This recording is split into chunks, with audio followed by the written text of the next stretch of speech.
Assalamu alaikum, I'm Aisha and you're watching Samar News. Here are today's headlines. The United Arab Emirates says it intercepted multiple missiles and drones launched from Iran, triggering air defense operations and emergency alerts across the country. Officials say 3 missiles were shot down, while a separate drone strike caused a fire at an oil facility in Fujairah.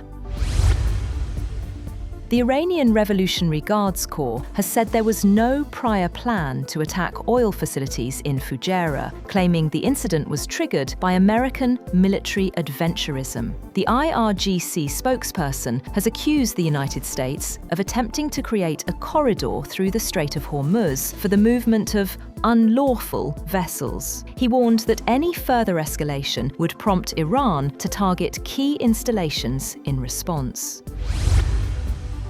Iranian Foreign Minister Abbas Araghchi has said that progress is being made in negotiations with the United States, crediting Pakistan's efforts in facilitating dialogue. Araghchi has said recent developments in the Strait of Hormuz underscored that there is no military solution to the ongoing political crisis. Araghchi has cautioned Washington against being drawn into a prolonged conflict at the behest of others, urging the United Arab Emirates to remain cautious amid regional tensions. At least 21 people were killed and 61 injured after an explosion ripped through a fireworks plant in central China, authorities said. Nearly 500 rescuers were deployed to the scene to search for missing workers and assist the injured. Officials have launched an investigation to determine the cause of the blast.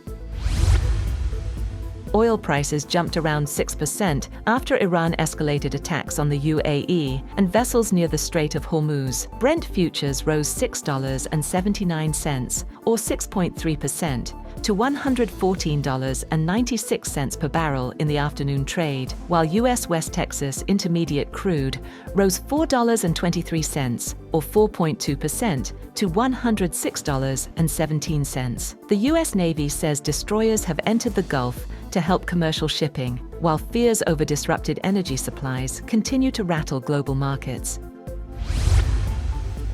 US President Donald Trump has said that the United States will start helping to free ships stranded in the Gulf by the US-Israeli war on Iran from Monday. Trump gave few details of the plan to aid ships and their crews that have been locked up in the vital waterway and are running low on food and other supplies. Trump said in a post on his Truth Social site that the US has told these countries that it will guide their ships safely out of these restricted waterways so that they can freely and ably get on with their business. US Central Command said it would support the effort with 15,000 military personnel, more than 100 land and sea-based aircraft, along with warships and drones.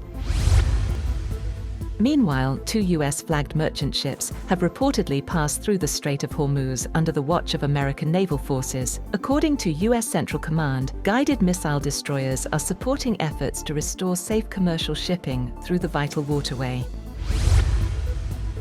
Pakistan has confirmed that it has received 22 crew members of a seized Iranian container ship from the United States as part of a confidence-building measure. The US transferred 22 crew members of the seized Iranian container ship MV Tuska to Pakistan for repatriation to Iran. According to the Foreign Office spokesperson, the individuals arrived in Pakistan last night and will be handed over to Iranian authorities today. It described the move as positive at a time of heightened tensions between Washington and Tehran. The Foreign Office said the Iranian ship will also be brought back to Pakistani territorial waters after necessary repairs and handed over to its original owners.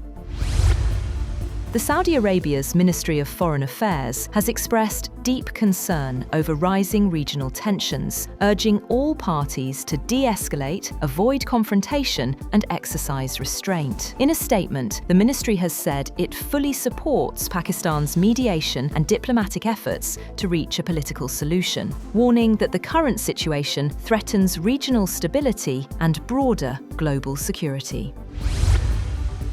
Germany has sent the minesweeper Fulda to the Mediterranean as tensions around the Strait of Hormuz continue. Defense Minister Boris Pistorius said the vessel is not heading into combat, but is being positioned in case an international mission is needed following any ceasefire or agreement in the region.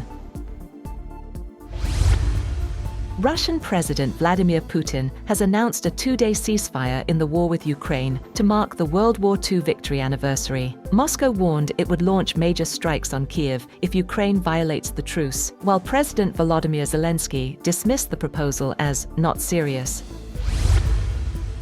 And at least 3 people have died, and several others have fallen ill in a suspected hantavirus outbreak aboard a cruise ship stranded off Cape Verde. Around 150 passengers remain confined to the vessel as health officials prepare evacuations and investigate the source of the virus. That's all for now. For more updates, visit www.samar.tv. Thank you for watching Samar News.